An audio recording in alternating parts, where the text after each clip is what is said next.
15 de marzo del año 44 a.C., Roma amanecía con un aire enrarecido que presagiaba tragedia. En el corazón del Senado, el hombre más poderoso del continente se disponía a enfrentar lo que sería su último día. Julio César, el conquistador de las Galias, el político que había doblegado a sus enemigos con palabras y espadas, entraba confiado en un recinto que había dominado durante años. Sus pasos resonaban entre columnas de mármol, ignorante de que más de 60 hombres lo esperaban con dagas ocultas bajo sus togas. Aquellos que un día lo habían aclamado como salvador, ahora lo consideraban tirano. En un instante, la historia se partió en dos.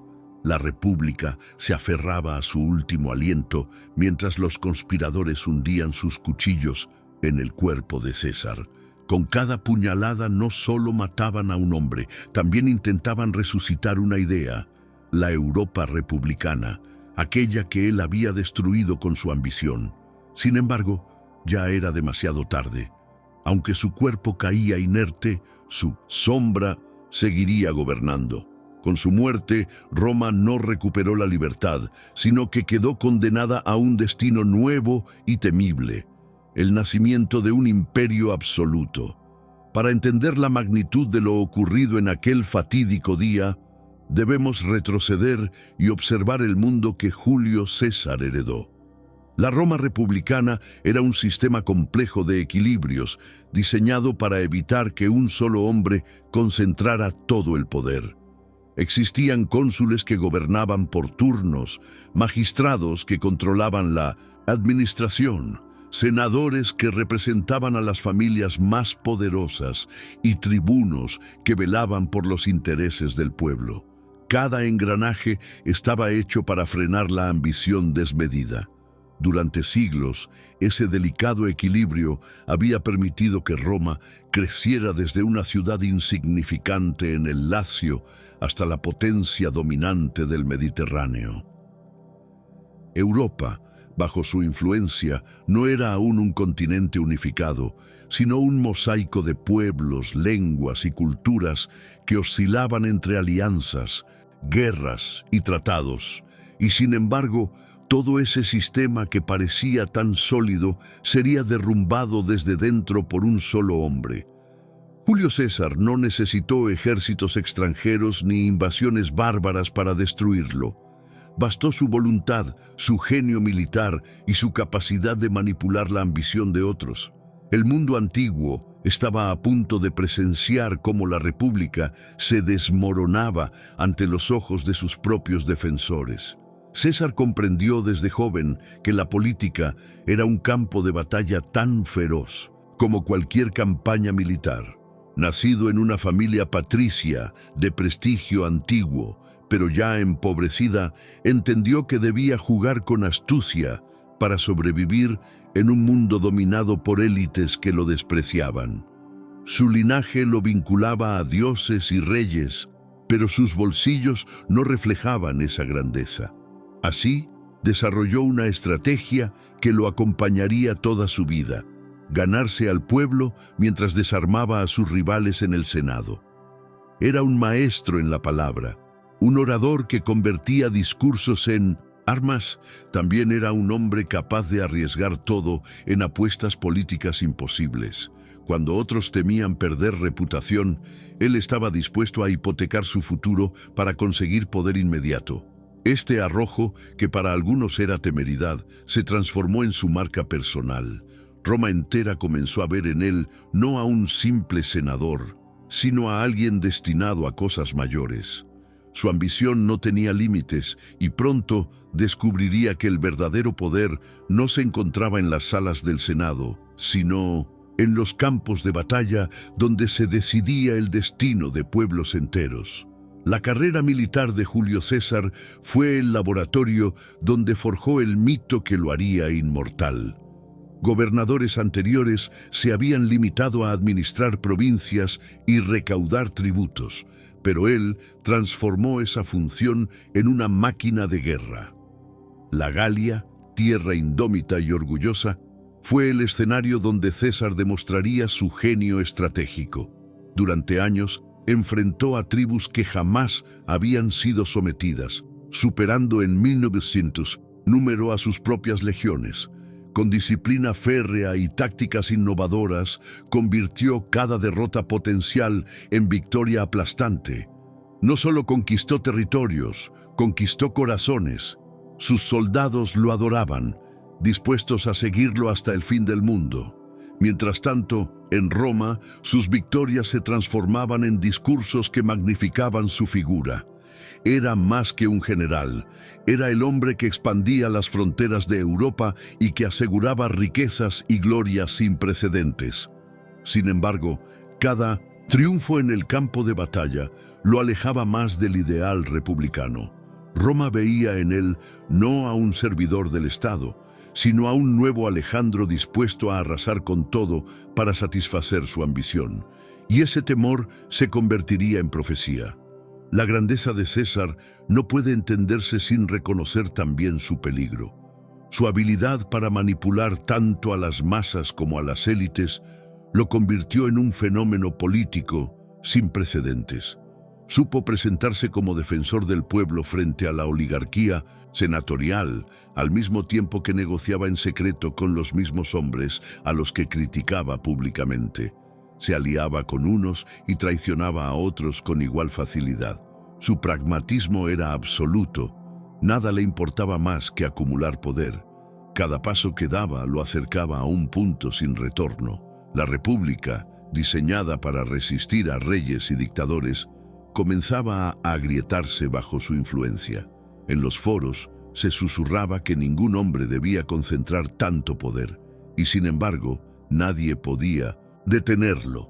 Con cada campaña, con cada discurso, César construía un legado que era tanto una promesa de gloria como una amenaza de tiranía. El equilibrio político de Roma se tambaleaba, y lo que estaba en juego no era solo el futuro de la ciudad, sino el destino de toda Europa. La tormenta se acercaba y su nombre era Julio César. Roma era un lugar donde las alianzas se forjaban y se rompían con la misma facilidad con que se levantaban templos. César entendió pronto que no bastaba con la fuerza militar, debía controlar también la política. Así nació el llamado Primer Triunvirato, una alianza secreta con dos de los hombres más poderosos de su tiempo: Pompeyo, el general victorioso en Oriente, y Craso, el hombre más rico de Roma. Cada uno aportaba algo esencial: soldados, dinero e influencia. Con esta unión, César aseguraba un ascenso meteórico. Consiguió el consulado, el cargo más alto de la República, y con él, el acceso directo a decisiones que cambiarían la historia. Para muchos, era solo un acuerdo temporal, un pacto frágil que serviría a intereses inmediatos. Pero para César era el trampolín perfecto. Supo manipular a sus aliados, presentarse como indispensable y poco a poco colocarse por encima de todos. Lo que parecía un simple arreglo político se transformó en la primera señal de que el sistema republicano estaba perdiendo el control. Los senadores empezaban a ver que Roma ya no respondía a las instituciones, sino a la ambición de un hombre que jugaba con ellos como piezas en un tablero de ajedrez. La conquista de la Galia fue el punto de no retorno. Durante casi una década, César llevó a sus legiones a luchar en territorios hostiles, enfrentando inviernos implacables y enemigos que parecían inagotables. Allí perfeccionó el arte de la guerra, escribiendo incluso sobre sus campañas en comentarios que circulaban en Roma y lo presentaban como un héroe invencible. Estas crónicas no eran simples reportes militares, eran propaganda pura, diseñadas para cautivar al pueblo y presionar al Senado. Mientras en el campo obtenía victorias espectaculares, en Roma acumulaba enemigos que temían su regreso. Sabían que un general con legiones leales y una reputación intachable era una amenaza directa al orden republicano. Los aristócratas murmuraban que César no volvería como ciudadano, sino como dictador, y no se equivocaban. Con cada tributo de oro, con cada victoria narrada como epopeya, se tejía la imagen de un hombre destinado a reinar. La república se resquebrajaba, y aunque muchos intentaron frenarlo, nadie tuvo la fuerza para detener a un general que había aprendido a usar tanto la espada como la pluma para expandir su poder. La sombra de un nuevo César se alzaba sobre Europa, y esa sombra era demasiado grande para ocultarla. El enfrentamiento con Pompeyo fue inevitable. Lo que había comenzado como una alianza terminó convertido en rivalidad mortal. Pompeyo, respaldado por el Senado, representaba la defensa de la República, mientras que César encarnaba la ambición desmedida de un solo hombre. Cuando el Senado le exigió disolver su ejército y regresar a Roma como simple ciudadano, César tomó una decisión que cambiaría para siempre el destino del continente. El 10 de enero del año 49 a.C., cruzó el río Rubicón con su 13 legión. Ese acto, aparentemente simple, fue un desafío abierto al poder del Senado. Al cruzar esas aguas, pronunció las célebres palabras «Alea y acta est». La suerte está echada. La República había muerto en 1100. Ese instante. El enfrentamiento que siguió fue una guerra civil de dimensiones épicas, hermanos contra hermanos, generales contra generales, ciudades enteras arrasadas en nombre de la ambición. Europa fue testigo de cómo el experimento republicano se desmoronaba ante la fuerza de la espada. César avanzaba con determinación, y con cada victoria se hacía más evidente que Roma ya no pertenecía al pueblo ni al Senado, sino a un hombre que se veía a sí mismo como dueño del destino de Europa. La guerra civil fue rápida pero brutal. Pompeyo huyó hacia Grecia, intentando reunir fuerzas, mientras César avanzaba con precisión quirúrgica. En cada batalla demostraba por qué sus soldados lo veneraban. Lideraba desde el frente, compartía sus penurias y nunca pedía a sus hombres un sacrificio que él mismo no estuviera dispuesto a soportar. Sus legiones lo seguían con una lealtad casi religiosa. En Farsalia, en el año 48 a.C., llegó el enfrentamiento decisivo. Aunque superado en número, César utilizó tácticas innovadoras que desarmaron por completo a Pompeyo. El resultado fue una victoria aplastante. Pompeyo huyó hacia Egipto, donde sería asesinado por orden de un faraón que creía congraciarse con el vencedor. Cuando la cabeza de su viejo aliado y rival fue entregada a César, este lloró, pero no por compasión verdadera, sino porque entendió que el destino le había otorgado el control absoluto de Roma. La República ya no existía, solo quedaba su sombra. César regresaba no como general ni como político, sino como dueño de todo. El continente se inclinaba ante él, y lo que parecía una victoria era en realidad la sentencia de muerte de la Europa republicana. Con el poder absoluto en sus manos, César comenzó a gobernar como dictador vitalicio. El Senado, antaño orgulloso y combativo, se convirtió en un coro silencioso que aprobaba sus decretos sin atreverse a cuestionarlos. Se presentaba como reformador, reorganizó las leyes, perdonó a sus enemigos, impulsó obras públicas y planificó campañas aún mayores, como la conquista de Partia. Pero detrás de esa fachada de modernización se escondía una verdad inquietante. La República estaba muerta. César se hacía llamar Padre de la Patria, y sus estatuas adornaban las plazas como si fuera un rey. Los viejos ideales de libertad y control compartido desaparecían poco a poco. Para los romanos, aquello era un cambio radical. De ciudadanos orgullosos pasaban a ser súbditos de un hombre que ya no respondía a nadie. Y Aunque muchos lo admiraban por su grandeza, otros veían en él al destructor de su propio mundo. Los cuchillos que lo esperarían en los idus de marzo se estaban afilando en secreto. La traición no era solo personal. Era el último intento desesperado de rescatar una Europa que César ya había condenado a vivir bajo la sombra de emperadores eternos. El poder absoluto transforma incluso al hombre más calculador. Julio César, que durante años había fingido modestia frente al Senado, comenzó a mostrarse como lo que realmente era, un monarca disfrazado de republicano. Permitió que se acuñaran monedas con su rostro, algo reservado a los dioses. Se sentaba en el Senado en un trono dorado, con toga púrpura y corona de laurel, símbolos reservados para los reyes a los que Roma había jurado jamás volver a someterse. Sus seguidores lo aclamaban como Salvador, pero sus enemigos veían en cada gesto la confirmación de sus peores temores. César había destruido la esencia republicana de Roma. Las instituciones que habían resistido durante siglos a guerras, invasiones y crisis internas se habían convertido en sombras vacías, simples decorados de un espectáculo en el que solo importaba la voluntad de un hombre. Para muchos, ese fue el momento en que la República murió definitivamente.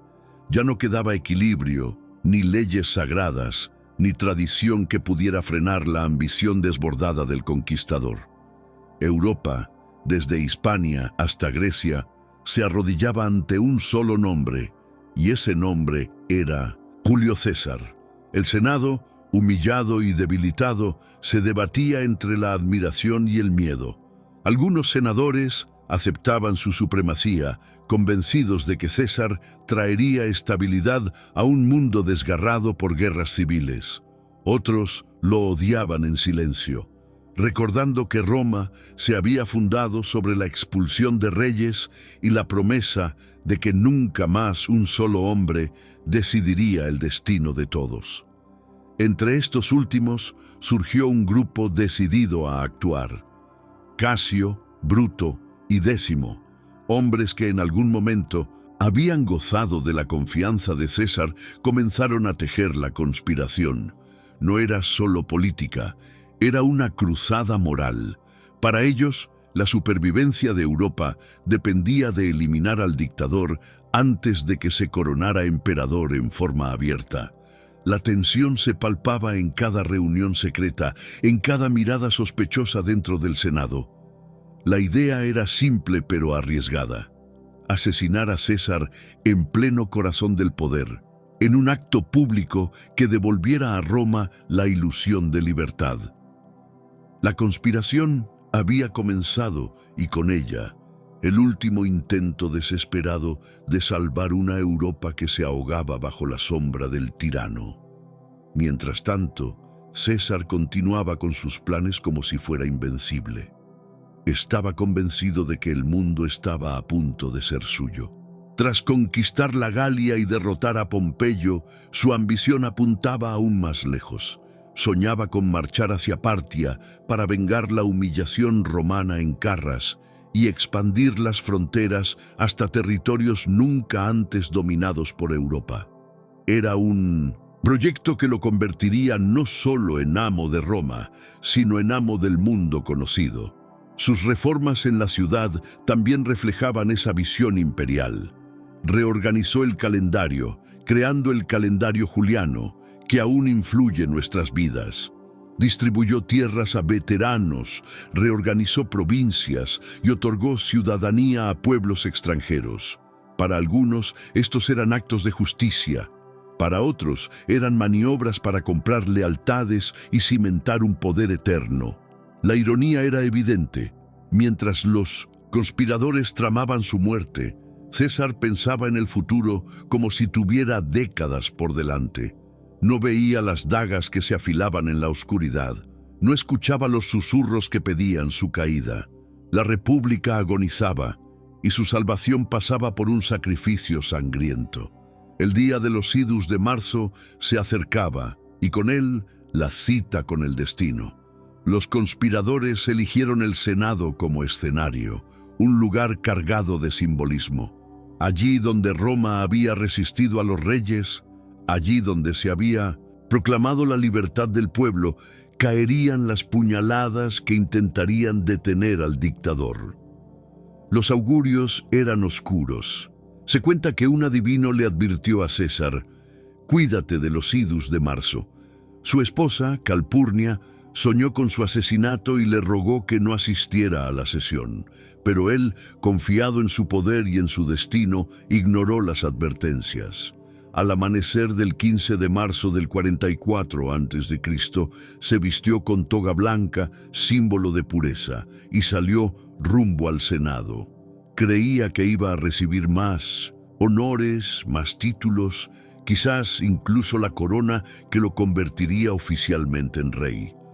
No sabía que en realidad marchaba hacia la emboscada más famosa de la historia. Roma contenía la respiración.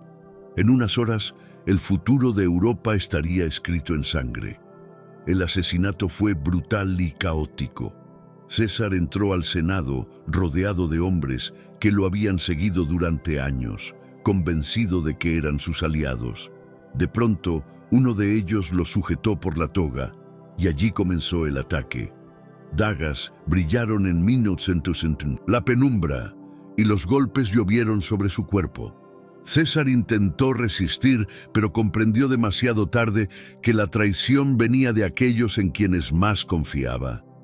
La tradición dice que al ver a Bruto entre los atacantes, pronunció las palabras: «¿Tú también, hijo mío?», una frase que simboliza la traición absoluta.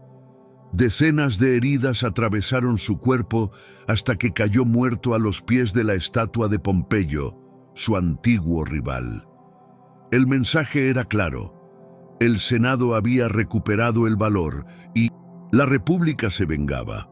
Pero lo que los conspiradores no sabían era que con cada puñalada no salvaban a Roma, sino que sellaban su condena. César había muerto, pero el sistema que habían querido resucitar ya no existía. Europa no regresaría a la República. Entraba, sin saberlo, en la era de los emperadores. La noticia del asesinato de Julio César se propagó como un incendio descontrolado por toda Roma. El Senado creyó que el pueblo celebraría la caída del tirano, pero se equivocó de manera trágica. Cuando la multitud supo que su líder había sido asesinado dentro del propio Senado, no reaccionaron con júbilo, sino con ira. César había conquistado más que territorios, había conquistado corazones, había dado tierras a los veteranos, había perdonado a enemigos y había convertido sus victorias en símbolos de gloria compartida. Para muchos, él no era un dictador, sino un salvador que había traído estabilidad tras décadas de guerra civil. El pueblo lloraba su muerte, y en esos lamentos se encendió la llama de la venganza. Los conspiradores, que esperaban ser recibidos como defensores de la libertad, se encontraron aislados, odiados y temidos. Europa no veía héroes, veía traidores. En lugar de restaurar la República, el asesinato solo aceleró su colapso. La ciudad se convirtió en un hervidero de rumores, temores y violencia. El cadáver de César, aún sangrante, fue la chispa que encendió una tormenta política que terminaría de enterrar los viejos ideales republicanos. El funeral de César fue un espectáculo que reveló hasta qué punto su figura había superado los límites de lo humano. Marco Antonio, su mano derecha y maestro de ceremonias, pronunció un discurso que pasó a la historia. Con astucia, desplegó la toga ensangrentada de César frente al pueblo, mostrando las decenas de puñaladas que habían atravesado su cuerpo. Luego señaló la estatua de Pompeyo, manchada con la sangre del conquistador, y preguntó a los ciudadanos si ese era el destino que Roma debía reservar a sus grandes hombres. La multitud, conmovida, estalló en furia. Las calles ardieron, las casas de los conspiradores fueron saqueadas y muchos de ellos huyeron aterrorizados. En un instante, el supuesto triunfo del Senado se transformó en derrota moral. César, incluso muerto, tenía más poder que todos ellos juntos. Su figura se elevaba como mártir, y su nombre ya no pertenecía solo a la política, era leyenda.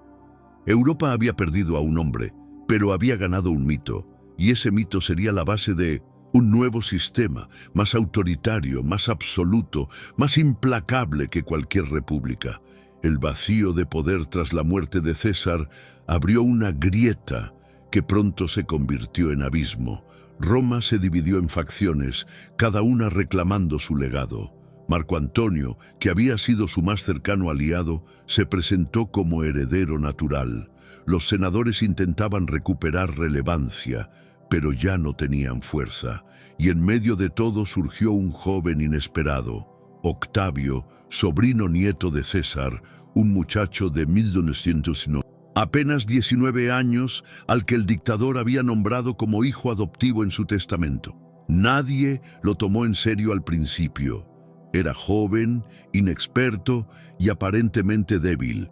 Pero lo que pocos sabían era que Octavio heredaba algo más poderoso que ejércitos o riquezas. Heredaba el nombre de César, y ese nombre, ya convertido en mito, era suficiente para mover legiones enteras. Europa no tardaría en descubrir que el asesinato no había acabado con la ambición, sino que la había multiplicado. El joven heredero usaría la muerte de su tío como arma para forjar un nuevo orden. La república estaba acabada, y lo que venía sería aún más radical: el nacimiento de un imperio que dominaría el continente por siglos. Las guerras civiles que siguieron al asesinato de César fueron aún más sangrientas que las anteriores. Marco Antonio y Octavio, que al principio parecían aliados, pronto se convirtieron en rivales irreconciliables. Cleopatra, reina de Egipto, entró en escena vinculada a Antonio en un romance que encendía rumores y temores en Roma. Mientras tanto, Octavio jugaba con la paciencia y la astucia de un zorro. Se presentaba como defensor de la República, pero en realidad utilizaba cada batalla, cada discurso, para consolidar su propio poder. Europa entera se vio envuelta en este conflicto. Legiones marchaban desde Hispania hasta Macedonia, ejércitos se enfrentaban en campos que se teñían de rojo, y ciudades enteras eran arrasadas en nombre de una libertad que ya no existía. Lo que había comenzado como un intento de salvar la República terminó convirtiéndose en la excusa perfecta para su destrucción definitiva. Los conspiradores habían abierto una caja de Pandora, y de ella emergía un monstruo mucho más poderoso que el que habían intentado destruir. El desenlace llegó en la batalla de Accio, en el año 31 a.C. Allí, las fuerzas de Octavio derrotaron a Marco Antonio y Cleopatra en un enfrentamiento naval que definió el futuro del Mediterráneo. Con esa victoria, Octavio se convirtió en el amo indiscutible de Roma. Poco después, recibió un nuevo nombre, Augusto, y con él nació oficialmente el Imperio Romano. La República, que había resistido durante siglos, desaparecía para siempre, reemplazada por un sistema en el que un solo hombre decidía el destino de millones. Lo irónico es que los conspiradores habían asesinado a César para evitar que se proclamara rey, y sin embargo, su muerte abrió el camino a algo mucho peor: una monarquía disfrazada de imperio, con poder absoluto y hereditario. Europa había cambiado para siempre. Lo que comenzó con la ambición de un hombre terminó arrastrando a todo un continente hacia una nueva era. Julio César, el único romano que destruyó a su propia Europa, lo había conseguido incluso después de muerto. Su sombra se extendía más allá de su tumba, dictando el futuro de generaciones enteras. El ascenso de Augusto marcó el final definitivo de la República y el comienzo de una nueva Europa. Aunque se presentaba como el restaurador del orden, lo cierto es que todo lo que construyó estaba cimentado sobre la destrucción que había iniciado Julio César. Augusto heredó un continente fragmentado y lo transformó en un imperio centralizado, donde cada decisión dependía de un solo hombre. El Senado aún existía, pero reducido a un órgano decorativo. Las viejas instituciones que habían resistido invasiones y crisis ahora eran cascarones vacíos. Todo se decidía en palacios, no en foros. Y esa transformación, aunque trajo paz después de décadas de guerra civil, también significó la muerte de los ideales republicanos que habían distinguido a Roma. Europa entraba en la era imperial, y aunque las estatuas y las victorias lo celebraban, en el fondo era el triunfo de la ambición de César. Sin su traición al sistema, nada de esto habría sido posible. Con el imperio llegaron también grandes cambios culturales y sociales. Roma se convirtió en el corazón de Europa, irradiando leyes, costumbres y arquitectura a cada rincón del continente. Las carreteras imperiales conectaron territorios lejanos, las legiones aseguraban la frontera y el latín se extendía como lengua común. Muchos celebraban esta unificación, convencidos de que Europa había alcanzado su máximo esplendor. Sin embargo, detrás de esa aparente prosperidad se escondía una verdad incómoda. Todo aquello había nacido de la destrucción de la República. César había demostrado que la ambición de un solo hombre podía transformar continentes. Lo que empezó como un golpe personal contra el Senado terminó en una reestructuración total del mundo conocido. Y aunque Augusto fue quien consolidó este modelo, la semilla la plantó César, con su Rubicón cruzado y su poder absoluto. En ese sentido, el imperio no era una creación nueva, sino la consecuencia directa del colapso provocado por el único romano capaz de derribar su propia Europa. El legado de César es profundamente contradictorio. Para algunos, fue un visionario que entendió que la República estaba condenada por la corrupción y la ineficacia, y que solo un poder central fuerte podía salvar a Roma del caos. Para otros, fue el destructor de la libertad, el hombre que mató un sistema imperfecto pero único en su tiempo. Su figura ha sido objeto de admiración y odio por igual. Generales, emperadores y dictadores a lo largo de la historia lo han citado como ejemplo, desde Napoleón hasta Mussolini. Su nombre se convirtió en sinónimo de poder absoluto. César se transformó en Kaiser en Alemania y en Zar en Rusia. Europa entera adoptó su legado consciente o inconscientemente, y sin embargo, pocas veces se reconoce que todo comenzó con una traición, la traición de un romano contra la esencia de su propio mundo. La paradoja más grande es que César murió como dictador asesinado, pero vivió eternamente como símbolo de poder. El sistema que destruyó no volvió jamás. Los ideales de la República se convirtieron en recuerdos nostálgicos, en discursos vacíos que ya no tenían lugar en un mundo dominado por emperadores. Europa aprendió a vivir bajo cetros disfrazados de instituciones, bajo leyes que respondían a una sola voluntad. Y cada vez que un gobernante soñaba con la gloria absoluta, invocaba el ejemplo de Julio César. En ese sentido, no solo destruyó su propia Europa, también la condenó a repetir su modelo de poder durante siglos.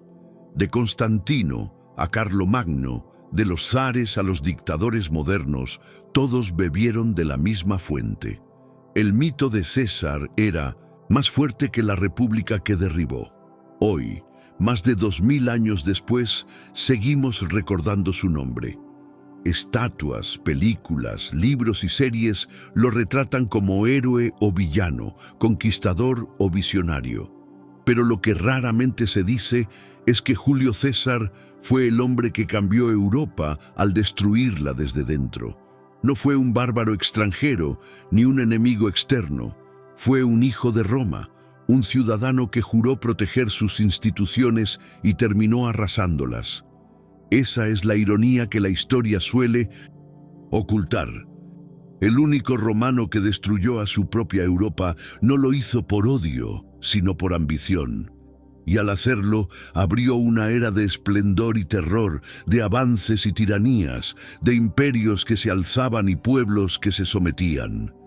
César no solo conquistó territorios, conquistó el tiempo. Su sombra aún se proyecta sobre nosotros, recordándonos que las civilizaciones no siempre caen por invasiones externas, sino por la ambición desmedida de aquellos que deberían protegerlas. La historia de Julio César nos recuerda una verdad incómoda. No siempre los enemigos de una civilización vienen de fuera. A veces, el destructor más peligroso surge desde su propio corazón.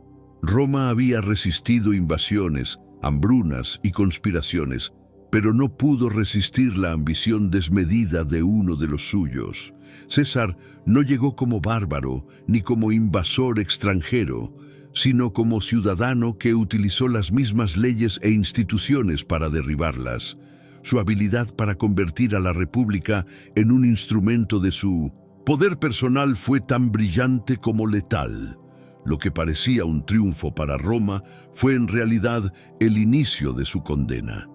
Con César comenzó el camino hacia una Europa que ya no sería gobernada por ciudadanos, sino por emperadores. Un hombre con un solo ejército y una ambición infinita fue suficiente para destruir siglos de tradición. El eco de su traición resuena a lo largo de la historia. Cada vez que un gobernante concentra demasiado poder, cada vez que una república flaquea ante la ambición de un líder, recordamos el ejemplo de César. Su nombre se convirtió en advertencia y modelo al mismo tiempo. Advertencia para los que temen perder la libertad, modelo para los que sueñan con dominar. Esa dualidad explica por qué aún hoy sigue fascinando. Fue el romano que llevó a su pueblo a la gloria, pero también el que destruyó el sistema que había hecho esa gloria posible. Y en esa contradicción radica su inmortalidad. No podemos admirarlo sin temerlo, no podemos condenarlo sin reconocer su grandeza. Europa nunca volvió a ser la misma después de César. El Imperio Romano, heredero de su ambición, marcó la política, la cultura y la identidad del continente durante siglos. Incluso cuando el imperio cayó, sus restos siguieron dictando cómo se organizaban los reinos, cómo se construían las leyes, cómo se entendía el poder. En cada piedra de un castillo medieval, en cada parlamento que surgió siglos después, estaba la sombra de Roma, y detrás de Roma, la sombra de César. Su legado era inevitable, omnipresente, imposible de borrar. La ironía era que la Europa moderna, orgullosa de sus repúblicas y democracias, aún debía su existencia a la destrucción de la primera gran república de la historia. El relato oficial suele simplificar su historia. Conquistador brillante, víctima de una traición, héroe trágico. Pero lo que rara vez se menciona es que fue él mismo quien preparó su final. Al destruir la república, creó un vacío que solo podía llenarse con sangre y tiranía. Los conspiradores que lo apuñalaron creían salvar a Europa, pero en realidad solo sellaron el destino que él mismo había diseñado. La vieja Roma murió con César, y en su lugar nació un mundo nuevo, más grande, más poderoso, pero también más frágil. Su vida fue una lección de grandeza y peligro, de cómo un solo hombre puede cambiar el rumbo de la historia entera. Y así, 2 milenios después, seguimos preguntándonos, ¿fue César un visionario que llevó a Europa a su máximo esplendor? ¿O un traidor que destruyó su propia civilización? Tal vez fue ambas cosas. Lo cierto es que su nombre nunca se borró, y su sombra aún se alza sobre cada sistema de poder que intenta equilibrar libertad y autoridad. Julio César fue el único romano que destruyó a su propia Europa y esa es la historia que intentaron censurar. Porque reconocerla es aceptar que ninguna civilización está a salvo de sus propios líderes, que la verdadera amenaza no siempre viene de afuera, sino de dentro, y que la ambición de un solo hombre puede cambiar para siempre el destino de un continente.